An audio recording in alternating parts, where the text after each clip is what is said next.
Tu crois que le problème, c'est le grignotage, mais ce n'est pas le grignotage qui te détruit, c'est ce que tu ressens après. Bienvenue à toutes dans cette toute nouvelle vidéo. Bienvenue à toi qui me regarde aujourd'hui. On va voir ensemble comment faire en sorte de sortir de ce cercle vicieux grignotage et culpabilité. Il faut que tu saches que le grignotage ne ruine pas ton corps, c'est la culpabilité qui ruine ton rapport à ton corps. Tu ne grossis pas à cause d'un biscuit, tu grossis à cause de la tension émotionnelle que tu nourris en silence. Chaque fois que tu te dis je n'aurais pas dû, et à force de répéter cette phrase, ton cerveau a fini par la croire. Et elle est devenue ton programme intérieur. Donc ce n'est pas la nourriture qui t'alourdit, c'est la honte que tu portes après avoir mangé. Le vrai poison aujourd'hui, ce n'est pas le sucre, c'est la honte. Qu'est-ce que j'entends par là? Parce que quand tu grignotes, il se passe quelque chose de beau pendant quelques secondes. Ton corps se détend, c'est-à-dire tu souffles, tu t'autorises un instant de répit, ton cerveau libère de la dopamine et tu te sens vivante. Mais il y a une contrepartie à ça. Quelques minutes plus tard, la petite voix revient. Pourquoi t'as fait ça? T'as encore tout gâché. Tu manques de volonté. Et comment ça se caractérise? Cette pensée-là, en fin de compte, elle libère une autre substance, le cortisol. Tu le sais, j'en ai déjà suffisamment parlé dans d'autres vidéos. Le cortisol, c'est l'hormone du stress. Ton corps repasse en alerte. Ton cerveau se met à chercher comment calmer cette douceur et devine ce qui marche le plus vite: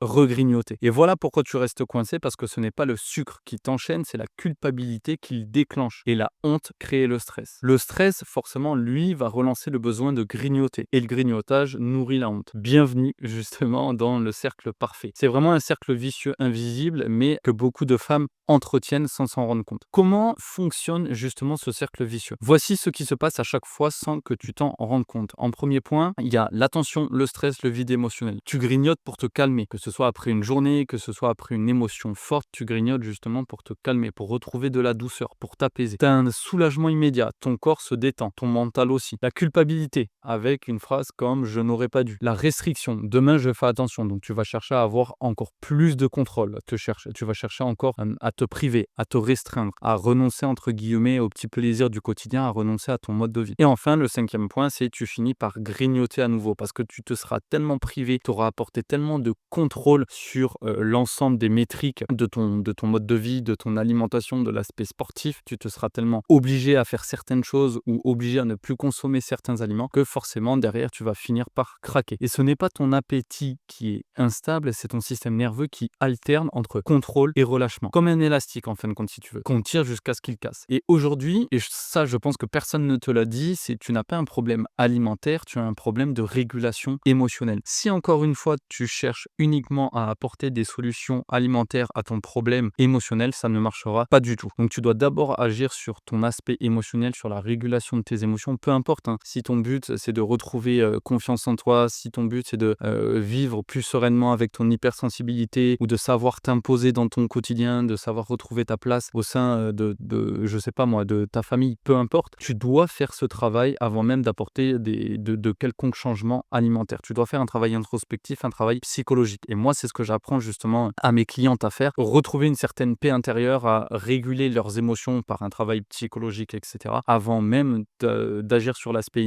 alimentaire. C'est uniquement comme ça qu'elles peuvent vraiment perdre du poids durablement. Et pourquoi aujourd'hui tu restes coincé dans ce cercle? Pour plusieurs raisons. La première, c'est que aujourd'hui tu penses que tu veux arrêter de grignoter. Et donc parce que tu veux arrêter de grignoter, au lieu de comprendre pourquoi tu grignotes, tu combats le symptôme, mais tu ne le combats pas à la racine. Et la racine, c'est toujours une émotion non écoutée. Par exemple, la fatigue que tu nies, la solitude que tu caches ou la pression que tu portes en silence. Et le grignotage, c'est ton corps qui dit je n'en peux plus d'être tendu, j'ai besoin de douceur ou alors ralenti. Et ce n'est pas une faiblesse, c'est un véritable message que te met en avant ton corps, mais peut-être qu'aujourd'hui tu décides consciemment ou parfois même inconsciemment de ne pas l'écouter. Et tant que tu le jugeras au lieu de l'écouter, tu le répéteras. La vérité que personne t'a dite, c'est que tu ne guériras pas ton rapport à la nourriture en essayant d'être parfaite, en essayant de tout contrôler, en essayant, par exemple, imaginons de tout peser, de tout préparer à l'avance, de tout déterminer. Oui, bien évidemment, ça y joue, mais tu ne peux pas guérir émotionnellement parlant en essayant d'être encore plus dans le contrôle et en essayant d'être encore plus parfaite. Tu guériras le jour où tu comprendras que ton corps n'a jamais voulu te saboter grignoté, il t'a simplement aidé à tenir. Ton grignotage aujourd'hui, c'est un mécanisme de survie. On appelle ça un code de secours que ton cerveau active quand tu es à bout. Il ne cherche pas forcément à te punir, il cherche à te protéger. Mais toi, tu l'as interprété justement comme un échec. Toi, tu t'es dit, voilà, j'ai craqué, derrière je culpabilise, j'ai craqué, donc c'est un échec. Tu l'as interprété comme ça. Au lieu de te dire, ok, c'est peut-être pas un échec, mais je dois impérativement comprendre pourquoi j'ai craqué. Et à chaque fois justement que tu te juges, tu réactives le programme. Ce que tu appelles perte de contrôle, c'est ton corps qui cherche à respirer. Et le jour où tu arrêteras de lui en vouloir, tu verras que la paix remplacera peu à peu le besoin de compenser. Comment faire en sorte de désactiver le cercle vicieux mais invisible, grignotage, culpabilité? 3 actions, 3 clés, 3 méthodes, ce que tu appelles ça comme tu veux, mais que tu vas pouvoir implémenter dès la fin de cette vidéo. Le premier point, c'est d'observer avant de juger. Quand tu grignotes, ne dis pas j'ai craqué, dis plutôt quel besoin j'essaie d'apaiser. Et cette phrase seule suffit à interrompre la boucle neurologique. Tu passes de la culpabilité à la conscience et c'est super important. Le deuxième point, neutralise la culpabilité dans le corps. Là, c'est un geste physique, c'est toi consciemment qui va le faire. Donc, pose ta main sur ton ventre, ferme les yeux, respire lentement et dis-toi simplement je ne suis pas en faute, j'étais juste fatigué. Et la culpabilité ne part pas par la tête, elle part par le souffle. Et enfin, le troisième point, fais la paix avec le moment d'après. Ne compense pas, ça sert à rien de compenser, ne repars pas à zéro, reprends simplement ton rythme normal, doucement. Et c'est ça la vraie constance. Ne pas se punir pour apprendre, ces 3 gestes simples créent une nouvelle mémoire, celle de la paix, pas du contrôle. Et au final, si tu veux, le résultat final, c'est que ton corps, peu à peu, arrête de chercher la fuite et arrête surtout de chercher refuge dans la nourriture. Ton corps, lui, il va s'apaiser à partir du moment où il n'a plus besoin de se défendre. Le vrai problème aujourd'hui, ce n'est pas que tu grignotes, c'est que tu t'en veux de le faire. Et si tu veux te libérer du cercle grignotage, culpabilité, tension, reprise de contrôle et reprise de poids, ce que je t'invite à faire, et ça je l'ai mis en place, c'est totalement gratuit,